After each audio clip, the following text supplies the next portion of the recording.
guys, I'm going to read The Iron Man, which is a classic by Ted Hughes. Chapter 1. The Coming of the Iron Man. The Iron Man came to the top of the cliff. How far had he walked? Nobody knows. Where had he come from? Nobody knows. How was he made? Nobody knows. Taller than a house, the Iron Man stood at the top of the cliff, on the very brink in the darkness. The wind sang through his iron fingers. His great iron head, shaped like a dustbin but as big as a bedroom, slowly turned to the right, slowly turned to the left. His iron ears turned this way and that way. He was hearing the sea.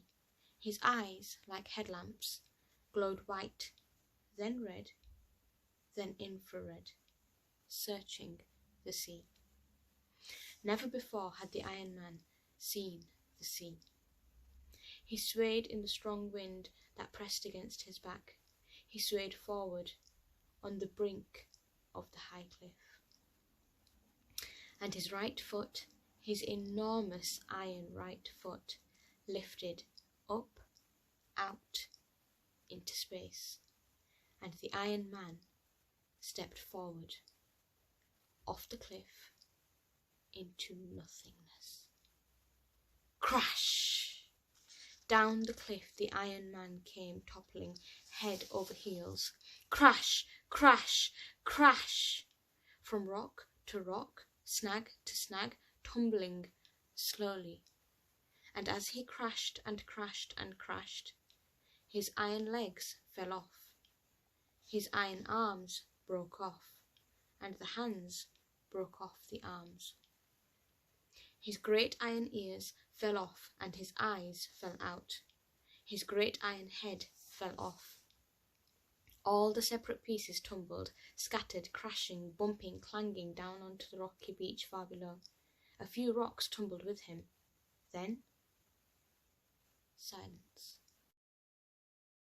Only the sound of the sea, chewing away at the edge of the rocky beach, where the bits and pieces of the Iron Man lay scattered far and wide, silent and unmoving. Only one of the iron hands, lying beside an old sand-logged, washed-up seaman's boot, waved its finger for a minute, like a crab on its back. Then it lay still. While the stars went on wheeling through the sky, and the wind went on tugging at the grass of the cliff top, and the sea went on boiling and booming, nobody knew the Iron Man had fallen. Night passed. Just before dawn, as the darkness grew blue and the shapes of the rocks separated from each other, two seagulls flew crying over the rocks. They landed on a patch of sand. They had two chicks in the nest on the cliff. Now they were searching for food. One of the seagulls flew up. He had seen something. He glided low over the sharp rocks. He landed and picked something up, something shiny, round, and hard. It was one of the Iron Man's eyes. He brought it back to his mate. They both looked at this strange thing, and the eye looked at them. It rolled from side to side, looking first at one gull, then at the other.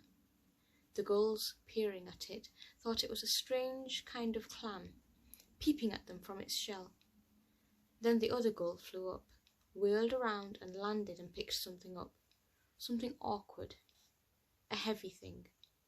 The gull flew low and slowly, dragging the heavy thing. Finally, the gull dropped it beside the eye. This new thing had 5 legs. It moved. The gulls thought it was a strange kind of crab. They thought they had found a strange crab and a strange clam. They did not know they had found the Iron Man's eye and the Iron Man's right hand. But as soon as the eye and the hand got together, the eye looked at the hand. Its light glowed blue. The hand stood up on 3 fingers and its thumb. It craned its forefinger like a long nose. It felt around and it touched the eye.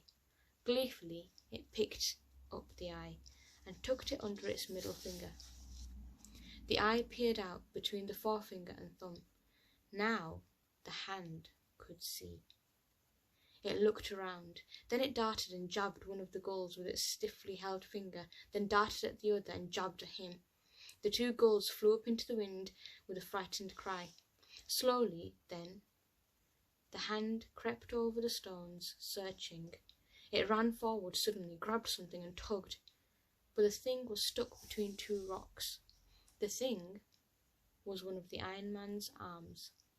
At last the hand left the arm and went scuttling hither and thither among the rocks, till it stopped and touched something gently. This thing was the other hand.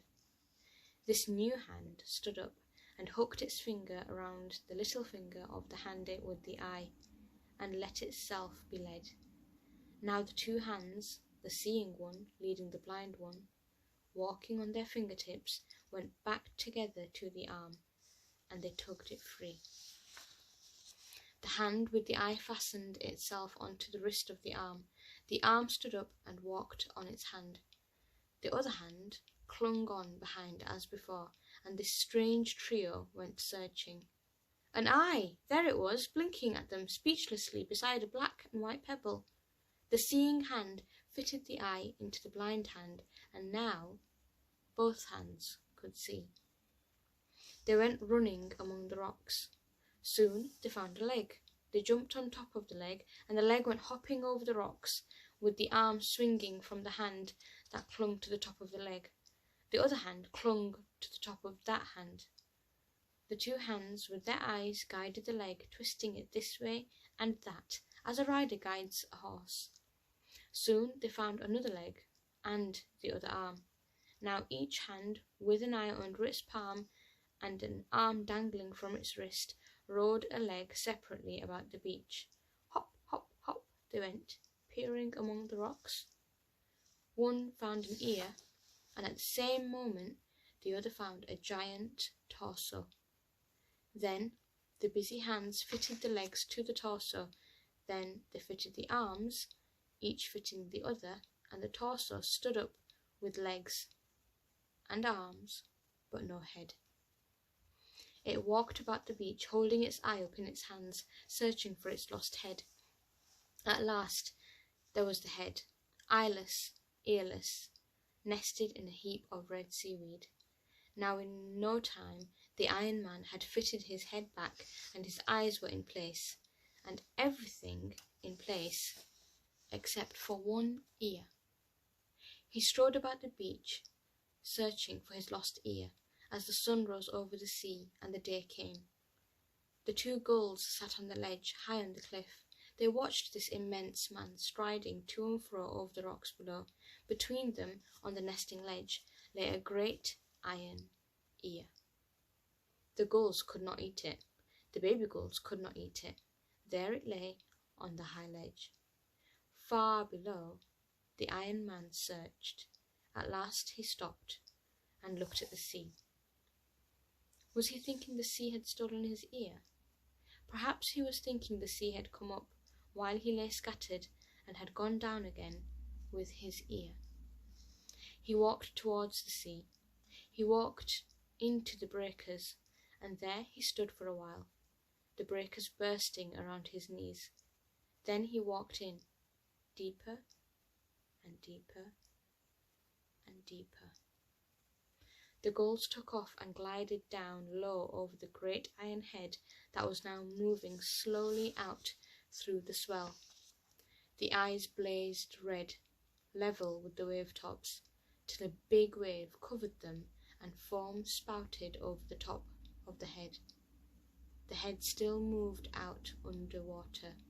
The eyes and the top of the head appeared for a moment in a hollow of the swell. Now the eyes were green. Then the sea covered them and the head. The gulls circled low over the line of bubbles that went on moving slowly out into the deep sea.